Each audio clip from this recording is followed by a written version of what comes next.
Hi and good afternoon, it's Dean from maverickstar Observatory.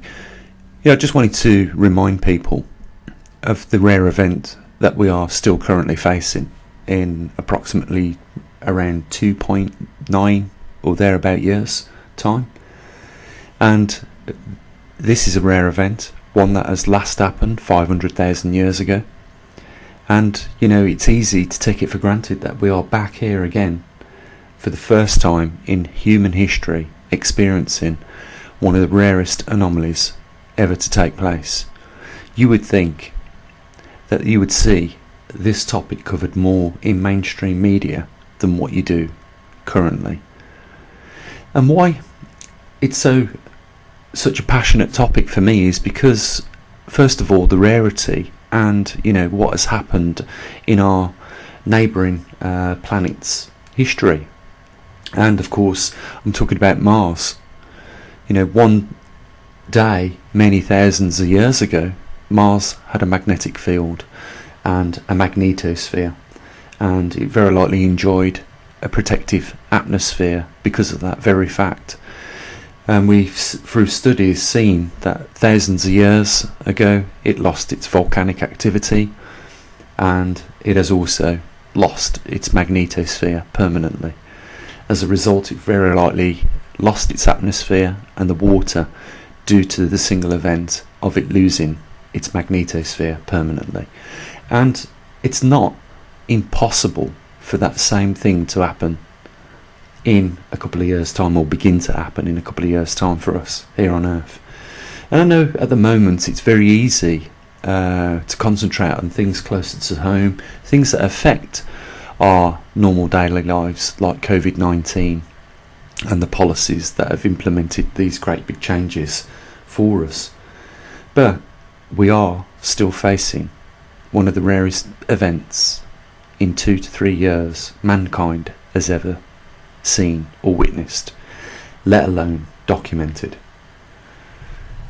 Around 10 years ago, if you'd been following us on, we've had 2 YouTube channels now, and if you'd been following us, we've been talking about this for that long.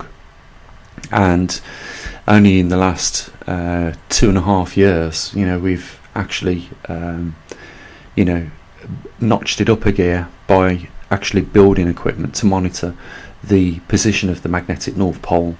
And also currently, as you know, we have magnetometers in Arizona, Canada, Hong Kong, Perth, Australia, and on the Gold Coast of Australia. And we are determined to put more magnetometers in other locations. And we have, obviously, if you've been following us, we have the prime location where we want to put a magnetometer in Brazil at some point in the future, and we are still trying to do that. It's not easy finding good people, and I've got to mention this, guys.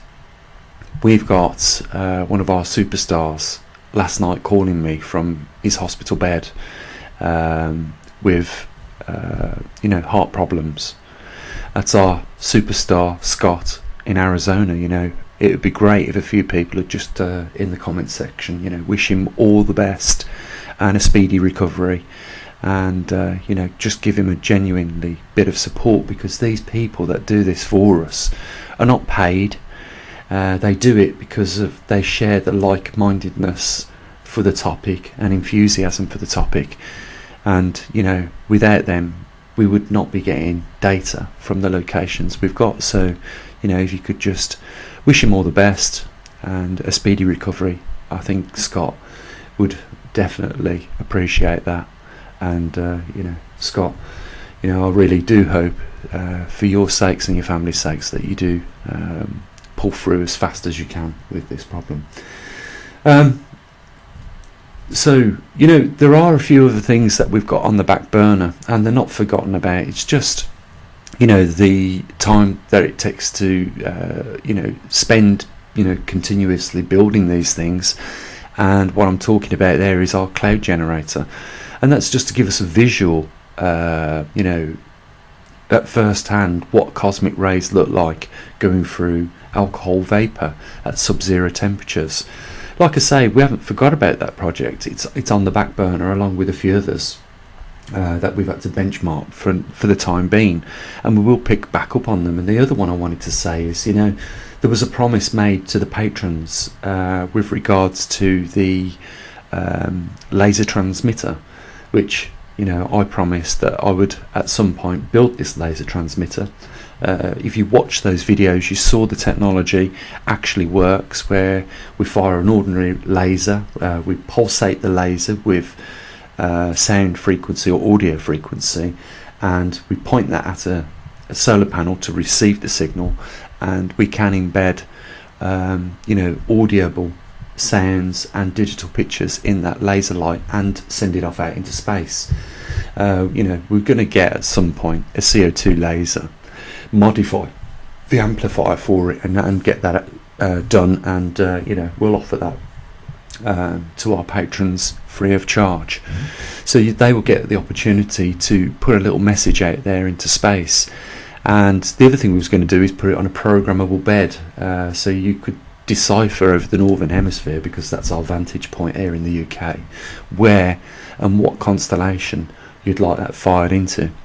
But as I mentioned before, if we go back to the 80s, Voyager 1 and Voyager 2 were spacecrafts that NASA put up into space, and they had on board them messages for whoever they was encountered by intelligent life forms. They would know about our solar system and about humans to some degree. These were the spacecraft, I think, if I'm right, you might remember, they had solid gold LP records put them on them, but they weren't vinyl, there was gold, obviously, because they're going to be encountering some harsh conditions out into space. So but yeah, the idea of having a laser communication being shot out into space is that within 4 weeks we would pass Voyager 1 and Voyager 2, which was put up into space around in the 80s. We would surpass that within a short period, probably only a couple of weeks, and it would continue to travel out until it was intercepted or discovered by an intelligent life form. And the whole idea was that you get to choose what message you want to put on there. In an ideal world, we would be able to raise enough money for at least one person's salary at the observatory, but unfortunately it's not the case. And this is one of the worst times for us, because of Christmas being a major distraction, and requiring people to spend money on their loved ones. And we don't mind that, but so long as we're not completely left in the dark. We do accept the fact that at this time of the year, the revenue that we raise is low, and you've got to also put into factor now the effects of COVID-19 slowing us down even that little bit more. It is really difficult, guys, and over the last 5 or so years, I've tried to push my skills as far as I possibly can, which would mean that we could get the equipment that we've got now built and programmed, and not have to rely on funding in the tone of probably tens of thousands of pounds to pay other people to do what we've done ourselves. We have come a long way, but by all means are we nowhere near at the end of our journey. It really does start to begin in a short period of time of 2 to 2.9 years time, when it is predicted we are going to see a large uptick in the speed of the migration of the magnetic North Pole. Our magnetosphere is going to shrink dramatically at that point, and if we are still in this grand solar minimum, we are going to be slapped twice as hard as what we normally would with cosmic radiation here on the surface, because the heliosphere shrinks as a result of the sun's low activity, and as a result of that we get galactic cosmic radiation inbound more so than we would if the heliosphere was inflated. It would give us a bigger protection. Secondly, our primary protection, which is the magnetosphere, which does weaken during a magnetic pole reversal, will probably deplete to around 10 to 5% of total strength. And when that happens, we are going to see an alarming rate of cancer increases, as well as more cardiac arrhythmic affected people. And it won't just affect human beings on this planet, it will affect all the biodiversities. So, by no means is COVID-19 going to be probably worse than the pole reversal. And, we still probably will be in the midst and the policies of COVID-19 in 3 years' time. And on top of that, we will have to experience what comes with the magnetic pole, migration, increasing in speed, covering more distance in short periods of time, possibly seeing the beginnings of a weakened magnetosphere. But what we will know is how fast and how long at that closest point in time. So the reason for that is quite simple, is that we do have a fair amount of equipment in the field now monitoring the magnetic intensities, and one of the most important magnetic intensities that we're monitoring right now is that of Canada, and we're monitoring it with not only the magnetometer in Canada but also the magnetometer in Arizona. Arizona is in the weakened field of the high intensity over Canada, and the one in Canada is almost at the epicenter. We know where most of the high intensity is leaking off to, and that's the reason why we're getting the magnetic reversal to start with over the northern hemisphere, and it is leaking off into just below the Arctic Circle, central Russia. And it would be great at some point if we could also get a magnetometer out there as well at some point in the future.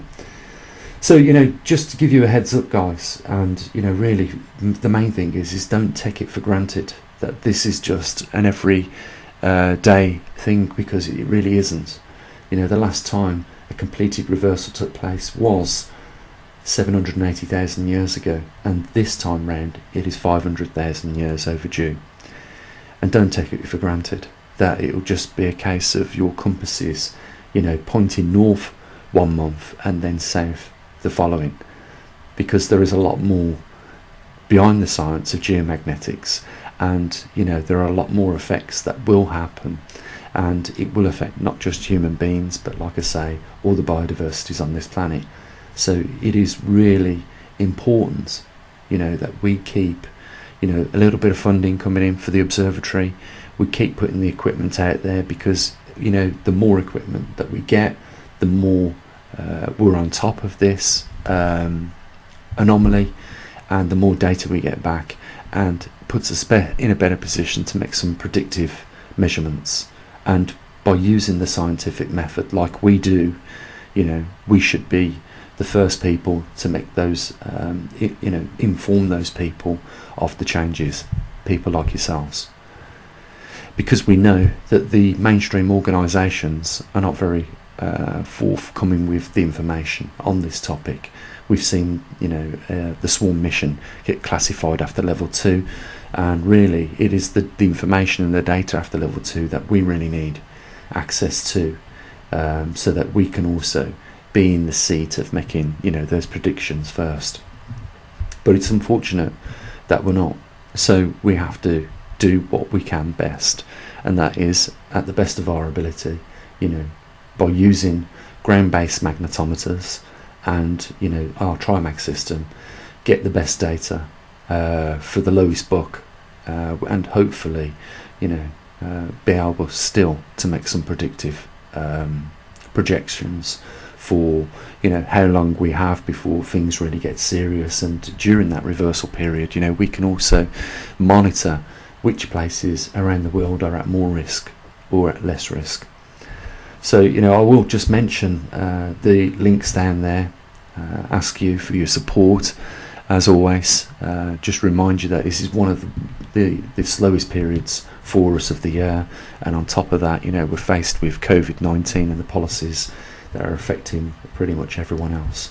And just ask that you chip in a little bit and just pledge a little bit of support to keep us going. That's basically all what it's about. And if you could just wish Scott all the well and a speedy recovery, that would be great. So I'm going to say what I usually do, guys. Links are down there if you want to help support us, and I'll say what I usually do, which is, as you know, bye for now.